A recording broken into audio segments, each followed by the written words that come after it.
तो चलिए दोस्तों, आपके सामने मैं प्रेजेंट हूँ। मेरा नाम है विमलेश यादव और ये मैं आपका जो है एक तरीके से टेस्ट सीरीज़ कह लीजिए या फिर प्रैक्टिस सेट कह लीजिए आपके दिल्ली पुलिस एग्जामिनेशंस के लिए या फिर अदर एमपी कांस्टेबल के एग्जामिनेशंस आने वाले हैं या फिर बिहार के एग्जामिनेशंस आने हैं, सबके लिए ये मोस्ट इंपॉर्टेंट टेस्ट सीरीज़ होने वाली है।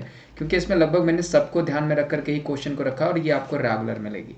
अब एक जो है वो आपको रेगुलर मिलेगा करंट अफेयर का सेशन और एक जो है जनरल साइंस का सेशन। खैर ये जनरल अवेयरनेस का है तो इसमें सारी चीज़ें मैंने इंक्लूड कर ली, चाहे वो जनरल साइंस से हो, चाहे फिर आपका जनरल अवेयरनेस से हो या जीके से हो या पॉलिटी और कॉन्स्टिट्यूशन से हो, सारे यानी इकोनॉमिक्स जो भी सब्जेक्ट्स आपके सिलेबस मेंशन किए गए दिल्ली पुलिस के वो सब मैंने। पहला क्वेश्चन क्या है, which among of the following articles of Indian constitution includes uniform civil code for the citizens. देखिए जो क्वेश्चन है आपको वो हिंदी और इंग्लिश दोनों में मिलेगा, प्लस एक्स्ट्रा डिटेल्स भी मिलेंगे। तो भारतीय संविधान के निम्नलिखित लेखों में से नागरिकों के लिए समान नागरिक संहिता शामिल है किस आर्टिकल में? आर्टिकल 44 में, आर्टिकल 32 में, 50 में या फिर जो है आपका 51 में। तो देखिए चारों आर्टिकल्स आपके लिए इंपॉर्टेंट है, मैं चारों के बारे में बताता हूँ। सबसे पहले तो इसका मैं आपको आंसर दे दूँ, ये जो क्वेश्चन आपकी स्क्रीन पे इसका आंसर दे दिया जाए तो वो क्या हो जाएगा, वो हो जाएगा आपका अनुच्छेद 44। ध्यान रखिएगा, अनुच्छेद 44 में आपको बताया गया कि भारत में सभी धर्मों के नागरिकों के लिए एक समान धर्मनिरपेक्षता यानी एक सेक्युलरिज्म जो है वो दिया गया। यानी बेसिकली इसमें क्या बताया गया कि सभी जो नागरिक हैं वो समान नागरिक संहिता के अंतर्गत आएंगे, ये कहा गया है आपको आर्टिकल 44 में।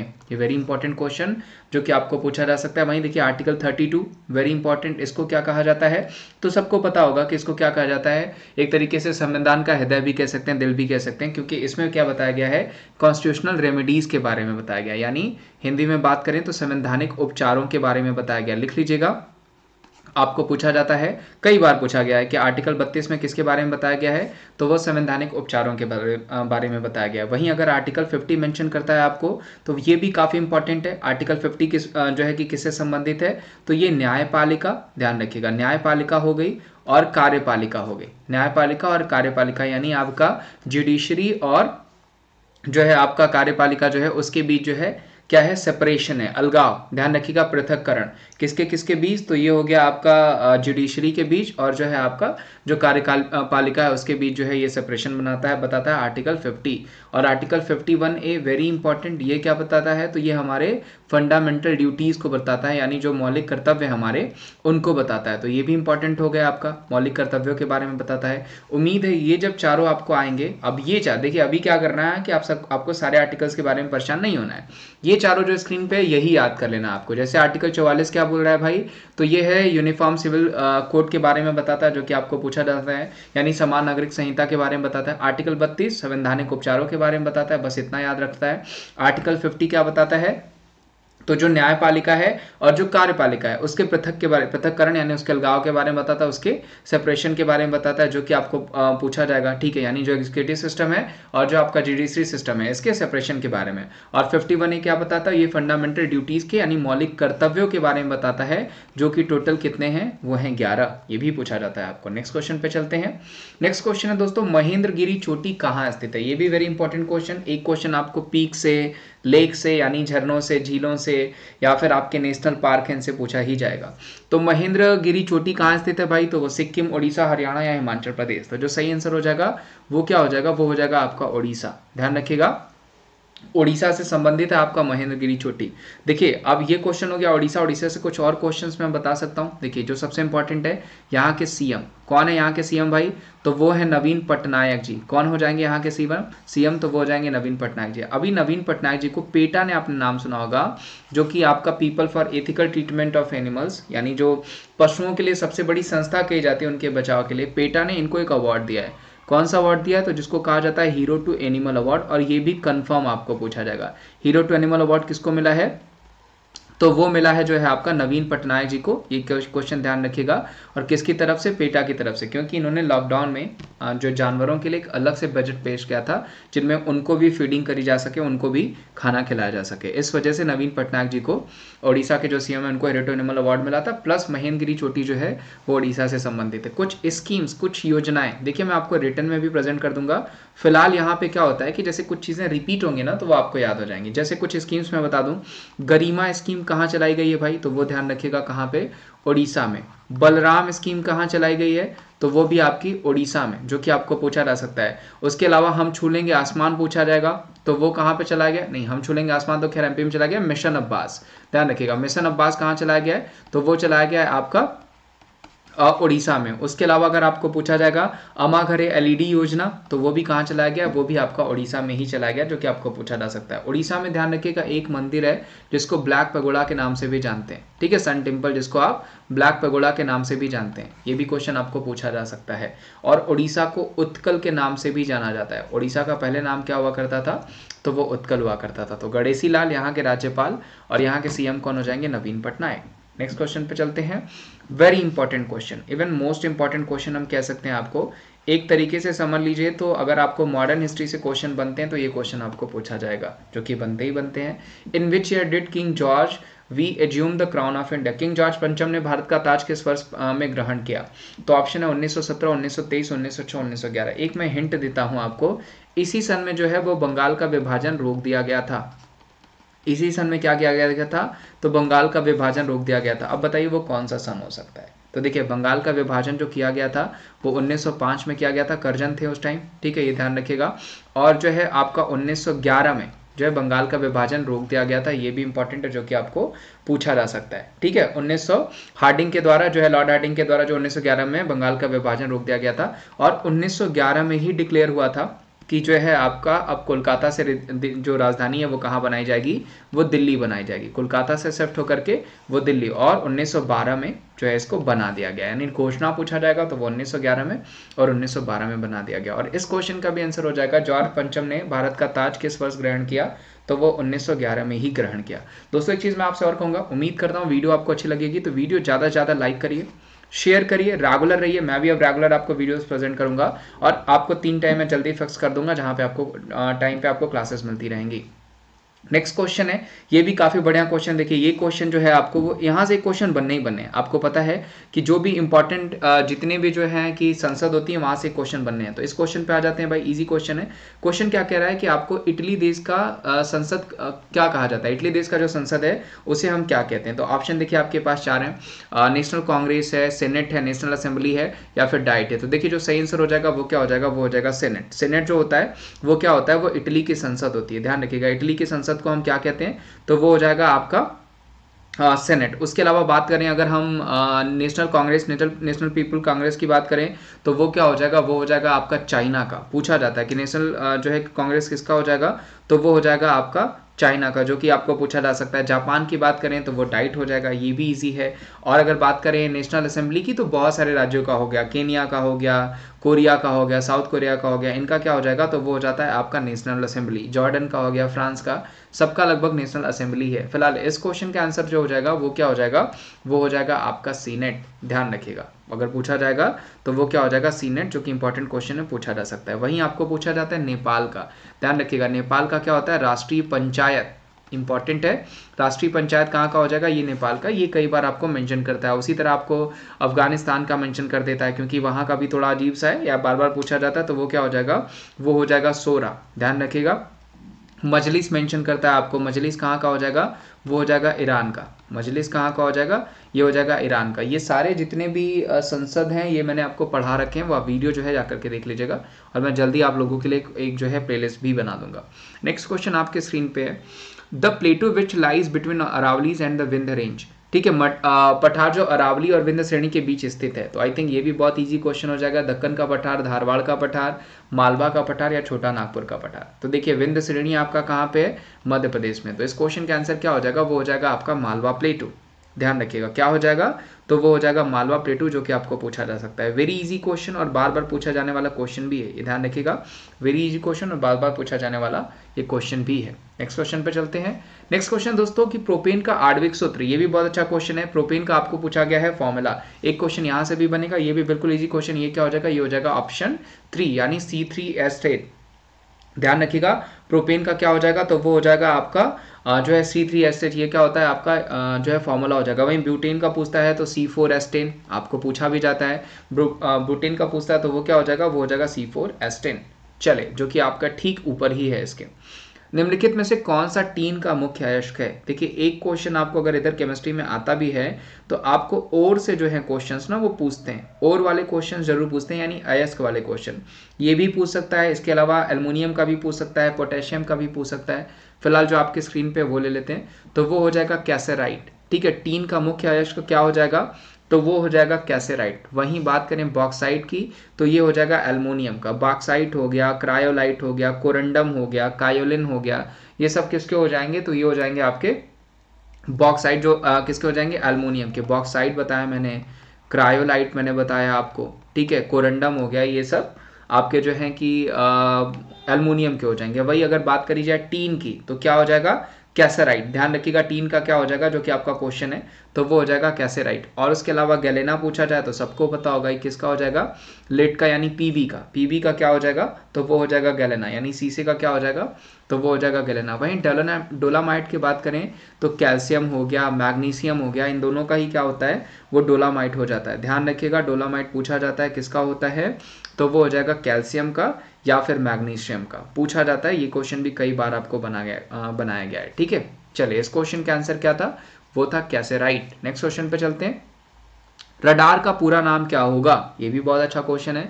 What is the full name of radar, radio detection and ranging, चलिए नहीं, रेडियो डिटेक्शन एंड रेडिएशन है पहला, रेडियो डिस्टेंस एंड रेंजिंग है, रेडियो डिटेक्शन एंड रेंजिंग है, और रेडियो डाइवर्जेंस एंड रेंजिंग है। तो आई थिंक आप लोगों को पता हो गया होगा आंसर क्या हो जाएगा, वो हो जाएगा ऑप्शन 3 यानी रेडियो डिटेक्शन एंड रेंजिंग। अब रडार की खोज किसने करी है, तो वो ध्यान रखिएगा टेलर ने और यंग ने। किसने खोज करी है, तो टेलर और यंग ने। ये भी पूछा जाता है कि रडार की खोज किसने करी है, तो वो करी है टेलर और यंग ने। वेरी इंपॉर्टेंट क्वेश्चन, बार बार पूछा जाने वाला क्वेश्चन है आपका, ठीक है। नेक्स्ट क्वेश्चन पे चलते हैं।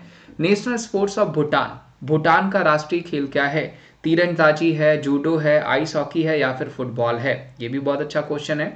तो क्या हो जाएगा, तो वो हो जाएगा आपका तीरंदाजी यानी आर्चरी। ध्यान रखिएगा भूटान की कैपिटल क्या हो जाएगी, भूटान की जो राष्ट्रीय खेल हो जाएगा वो क्या हो जाएगा, तीरंदाजी। और यहाँ के पीएम का नाम पूछा जाता है, तो बार बार पूछा जाता है आपको, वो कौन हो जाएंगे, डॉक्टर लोताय तेंसरिंग। ध्यान रखिएगा कौन हो जाएंगे, डॉक्टर लोताय तेंसरिंग कौन है भाई, तो ये हो जाएंगे आपके भूटान के PM.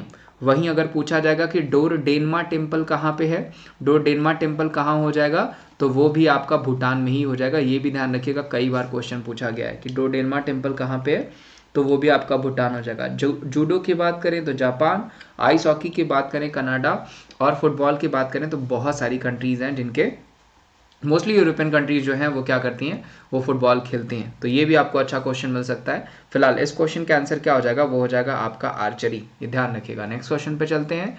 Which of the following tribes is found in Uttarakhand, निम्नलिखित में से कौन सी जनजाति है जो उत्तराखंड में पाई जाती है, तो थारू, झरना, जारवा, या फिर सेंटलीस। तो देखिए जो सही आंसर हो जाएगा वो क्या हो जाएगा, वो हो जाएगा तारू। और एक क्वेश्चन आपको और बनता है, कौन सी ऐसी जनजाति है जो दिवाली पे शोक मनाती है, ये क्वेश्चन भी आपको बनता है, तो वो भी आपकी थारू ही हो जाती है। कौन सी ऐसी जनजाति है जो दीपावली पे क्या करती है, शोक मनाती है, तो वो भी आपकी थारू ही हो जाती है। फिलहाल इस क्वेश्चन का आंसर क्या हो जाएगा, वो हो जाएगा उत्तराखंड। और कुछ जनजातियां, जैसे कई जनजाति आपको कई बार पूछा जाता है, लेपचा, जैसे पूछा जाएगा लेपचा कहाँ की जनजाति है, तो वो हो जाएगी सिक्किम की। लेपचा कहाँ की जनजाति हो जाएगी, सिक्किम की। कुकी मेथी पूछ लिया आपको कि कुकी मेथी कहाँ की जनजाति है भाई, तो वो कहाँ की हो जाएगी, वो हो जाएगी मणिपुर की। कुकी मेथी कहाँ की हो जाएगी, वो मणिपुर की हो जाएगी। नेक्स्ट क्वेश्चन पे चलते हैं। ऐसे बहुत सारे क्वेश्चन हैं जो मैं आपको बताते चलूंगा। The fountain of wealth, fountain of wealth कहाँ पे लोकेटेड है, या आपको बताना है कि धन का झरना जो है वो कहाँ पे लोकेटेड है, थाईलैंड, लंदन, सऊदी अरब, या फिर सिंगापुर। तो ये भी बहुत अच्छा क्वेश्चन है। जो सही आंसर हो जाएगा दोस्तों वो क्या हो जाएगा, वो हो जाएगा सिंगापुर। ध्यान रखिएगा सिंगापुर में ही आपका लोकेटेड है फाउंटेन ऑफ वेल्थ। और सिंगापुर में ही अभी जो है फ्लोटिंग स्टोर खोला है एप्पल ने, यानी तैरता हुआ स्टोर। फ्लोटिंग स्टोर अगर पूछा जाएगा एप्पल का तैरता हुआ स्टोर कहाँ खोला गया है, तो वो भी सिंगापुर में। और हलीमा याकूब यहाँ की क्या हो जाएंगी, तो पहली फीमेल प्रेसिडेंट हो जाएंगे हलीमा याकूब, जो कि वर्तमान में भी है। हलीमा याकूब यहाँ की क्या है, प्रेसिडेंट है, जो कि आपको पूछा जा सकता है। चलिए नेक्स्ट क्वेश्चन पे चलते हैं। नेक्स्ट क्वेश्चन दोस्तों, Indian constitution was amended for the first time, भारतीय संविधान में पहली बार जो है वो संशोधन कब किया गया था, ये भी 100% पूछा जाने वाला क्वेश्चन है। तो वो कब हो जाएगा, वो हो जाएगा 1951 में। भारतीय संसद में अगर आपको पूछा जाएगा अमेंडमेंट यानी संविधान संशोधन कब किया गया था, तो वो किया गया था 1951 में। वेरी इंपॉर्टेंट क्वेश्चन जो कि आपको पूछा जा सकता है। नेक्स्ट क्वेश्चन पे चलते हैं। गोल गुंबज दुनिया का सबसे बड़ा गुंबद कहाँ पे स्थित है, तो where is the Gol Gumbaz the largest dome in the world is situated, तो वो कहाँ हो जाएगा, वो हो जाएगा बीजापुर कर्नाटका। ध्यान रखिएगा गोल गुंबज आपका कहाँ पे हो जाएगा, तो वो हो जाएगा बीजापुर कर्नाटका में, जो कि आपको पूछा जा सकता है। इंपॉर्टेंट क्वेश्चन, ठीक है। चलिए, गोल गुंबज कहाँ हो गया भाई, वो हो जाएगा आपका बीजापुर कर्नाटका। तो या तो बीजापुर देगा या तो कर्नाटका आपको देगा। नील आंदोलन जो है सबसे पहले कहाँ पे हुआ था, तो ध्यान रखिएगा 1857 के बाद जो विद्रोह हुआ था 1859 में, ठीक है, वो कौन सा था, तो वो नील का ही विद्रोह था, जो कि कहाँ पे हुआ, वो हुआ बंगाल में। ध्यान रखिएगा, नील आंदोलन किस राज्य से शुरू हुआ था, तो वो शुरू हुआ था आपका बंगाल से। वेरी इंपॉर्टेंट क्वेश्चन जो कि आपको पूछा जाता है, ठीक है, ये ध्यान रखिएगा। नील आंदोलन कहाँ से शुरू हुआ था, तो वो शुरू हुआ था बंगाल से 1858-59 में, ठीक है। नेक्स्ट क्वेश्चन पे चलते हैं। भारत में संसद के लोकसभा के प्रथम अध्यक्ष कौन थे, वेरी इजी, कौन हो जाएंगे भाई लोकसभा के पहले अध्यक्ष, वो हो जाएंगे जीवी मावलंकर। ध्यान रखिएगा, पहले अध्यक्ष पूछा जाएगा लोकसभा के, तो वो कौन हो जाएंगे, वो हो जाएंगे जीवी मावलंकर। ये भी, और उपाध्यक्ष पूछा जाएगा तो वो अयंगर साहब थे, ठीक है। पहला उपाध्यक्ष अगर पूछा जाएगा, तो ये अध्यक्ष पूछा गया ना, ये ध्यान रखिएगा, ये जीवी मावलंकर होंगे अध्यक्ष। अगर यहीं पे उपाध्यक्ष होता तो एम ए अयंगर साहब होते, तो इसको सही कर लीजिएगा, ये उपाध्यक्ष हो जाएंगे। और ये कौन हो जाएंगे, ये हो जाएंगे अध्यक्ष, जो क्वेश्चन पूछा गया मे बी जो है उपाध्यक्ष समझ करके पहला आंसर लगा होगा। जो सही आंसर होगा इसका वो हो जाएगा ऑप्शन बी। नेक्स्ट क्वेश्चन पे चलते हैं। By whom is the recognisation of any political party, किसी भी, ठीक है, जिनके द्वारा किसी भी राजनीतिक दल की मान्यता है, पार्लियामेंट, सुप्रीम कोर्ट, चुनाव आयोग या फिर अध्यक्ष। या आपको बताना है किसके द्वारा जो है कि कोई भी पॉलिटिकल पार्टी जो है वो पॉलिटिकल पार्टी बनाई जाती है, तो वो कौन हो जाएगा, तो जाहिर सी बात है कौन बनाएगा भाई, इलेक्शन कमीशन ही बनाती है, चुनाव आयोग ही बनाती है। करंट में हमारे इलेक्शन कमिश्नर कौन है, तो वो हो जाएंगे सुनील अरोड़ा साहब। ध्यान रखिएगा, कौन हो जाएंगे, वो हो जाएंगे सुनील अरोड़ा साहब, जो कि आपको पूछा जा सकता है। अभी बिहार में चुनाव हुआ कितनी सीटों पे, तो 243 सीटों पे बिहार में चुनाव हुआ। ध्यान रखिएगा, एनडीए ने कितनी सीटें जीती हैं, 125, और राजद ने कितनी जीती थी, 110, जो कि आपको पूछा जा सकता है। प्लस उसके अलावा बात करें, इलेक्शन कमीशन की बात हो रही है, तो इलेक्शन कमीशन ने ध्यान रखिएगा एक सिविजिल करके एप्लीकेशन लॉन्च किया था। सिविजिल एप्लीकेशन क्या करेगा कि जहां पे भी इलेक्शंस हो रहे हैं, अगर वहां पे फ्रॉड हो रहा है तो उसका जो है रिपोर्ट तुरंत पास के थाने में पहुंचाई जा सके, यानी जो है कि इलेक्शन कमीशन से कंप्लेन किया जा सके। ये भी ध्यान रखिएगा, अच्छा क्वेश्चन है। चलिए नेक्स्ट क्वेश्चन ले लेते हैं। Central forest research institute is located at, केंद्रीय वन अनुसंधान संस्थान कहाँ पे स्थित है, अहमदाबाद में, कोलकाता में, शिमला में या फिर देहरादून में, कहाँ पे स्थित हो जाएगा, तो वो स्थित हो जाएगा आपका देहरादून में। ध्यान रखिएगा, और देहरादून से एक और आपका क्वेश्चन बनता है, देहरादून एयरपोर्ट का नाम बदल करके क्या कर दिया गया है, तो वो कर दिया गया है अटल बिहारी वाजपेयी। ये भी आपका पूछा गया क्वेश्चन है आपके एसएससी में, ठीक है, अटल बिहारी वाजपेयी कर दिया गया है। और कहाँ हो जाएगा भाई, ये कहाँ आता है, वो आता है यूके में। और यूके ने अगर पूछा जाएगा कि अपनी समर कैपिटल जो है उसको क्या कर ली है, तो ये भी आपको पूछा जा सकता है, उसको कर ली है गैरसैंड जो हो गई है वो यूके की यानी उत्तराखंड की क्या हो गई है, तो वो हो गई है समर कैपिटल, जो कि आपको पूछा जा सकता है। नेक्स्ट क्वेश्चन पे चलते हैं। नेक्स्ट क्वेश्चन दोस्तों, who was the ruler of Delhi when Ahmad Shah Abdali defeated the Marathas in the third battle of Panipat in 1761। Delhi के शासक कौन थे जब 1761 में पानीपत की तीसरी लड़ाई में अहमद शाह अब्दाली ने मराठों को हराया था, तो वो कौन थे, तो वो हो जाएंगे शाह आलम द्वितीय। ध्यान रखिएगा, शाह आलम द्वितीय जो थे वो आपके दिल्ली के जो है कि शासक थे जब अहमद शाह अब्दाली ने मराठों को हराया था। तो ये 1761 में, ध्यान रखिएगा, पानीपत का तीसरा युद्ध हुआ था, किसके किसके बीच, तो अहमद शाह अब्दाली और मराठों के बीच। और पानीपत का दूसरा युद्ध पूछा जाएगा तो वो कब हो जाएगा, 1556 में, किसके किसके बीच, तो वो हो जाएगा अकबर और हेमू के बीच, ठीक है। और पानीपत का पहला युद्ध पूछा जाएगा तो वो किसके किसके बीच हुआ था, तो वो हो जाएगा बाबर और इब्राहिम लोदी के बीच। वो कब हुआ था, वो हुआ था 1526 में। तो ये तीनों युद्ध फिलहाल ध्यान रखिए, ठीक है, जो मुगलों वाले, जो कि इंपॉर्टेंट है, आपको पूछे जा सकते हैं। और पहले ही पानीपत के युद्ध के बाद मुगल साम्राज्य की स्थापना करी थी बाबर ने, तो ये भी पूछा जा सकता है। नेक्स्ट क्वेश्चन चलते हैं। प्रायद्वीपीय भारत का सबसे ऊंचा नदी घाट कौन सा है, which is the highest river basin of peninsular India, तो वो कौन सा हो जाएगा, कृष्णा, गोदावरी, महानदी या नर्मदा। तो जो सही आंसर हो जाएगा, जो पेनिसुलर इन इंडिया में जो रिवर बेसिन है वो कौन सी हो जाएगी, वो हो जाएगी गोदावरी। वेरी इंपॉर्टेंट और मोस्ट रिपीटेड क्वेश्चन। अंतिम अपीली अदालत कौन सी है, तो ये भी बहुत इजी क्वेश्चन है। देखिए, अगर आपने सुना होगा कि केस जैसे कहीं पे चला जाता है, वहां पे न्याय नहीं मिला, तो आप किसका दरवाजा खटखटाते हैं, तो वो खटखटाते हैं सुप्रीम कोर्ट का। तो अंतिम अपीली अदालत पूछा जाएगा तो वो कौन सी हो जाएगी, वो हो जाएगी सुप्रीम कोर्ट। और वर्तमान में हमारे सीजेआई कौन है, यानी चीफ जस्टिस ऑफ इंडिया, यानी पूछा जाए मुख्य न्यायाधीश भारत के कौन है, तो वो हो जाएंगे एस.ए. बोबडे। ध्यान रखिएगा, और एस.ए. बोबडे कौन से नंबर के हैं, तो 47वें नंबर के हैं। कौन से नंबर के हो जाएंगे भाई, तो 47वें नंबर के हो जाएंगे। नेक्स्ट क्वेश्चन पे चलते हैं।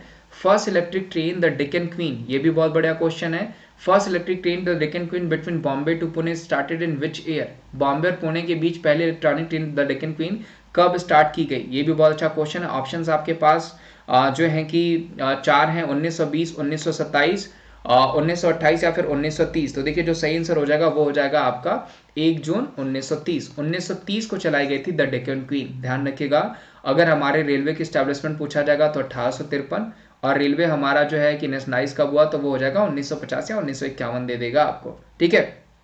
उसके अलावा 1930 में क्या हो जाएगा आपका, वो हो जाएगा पहली डेक्कन क्वीन जो है वो चलाई गई थी। अच्छा क्वेश्चन है जो कि आपको पूछा जा सकता है। ध्यान रखिएगा डेक्कन क्वीन कब चलाई गई थी, तो वो चलाई गई थी आपकी पहली ट्रेन वो 1930 में। और वर्तमान में अगर आपको मान लीजिए अगर मैं कुछ क्वेश्चंस पूछ लेता हूँ, तो पहला क्वेश्चन तो मुझे ये पूछना चाहिए कि रेलवे यूनिवर्सिटी कहाँ बनाई गई है। ध्यान रखिएगा, रेलवे यूनिवर्सिटी जो है वो कहाँ बनाई गई, ये पहला क्वेश्चन हो सकता है।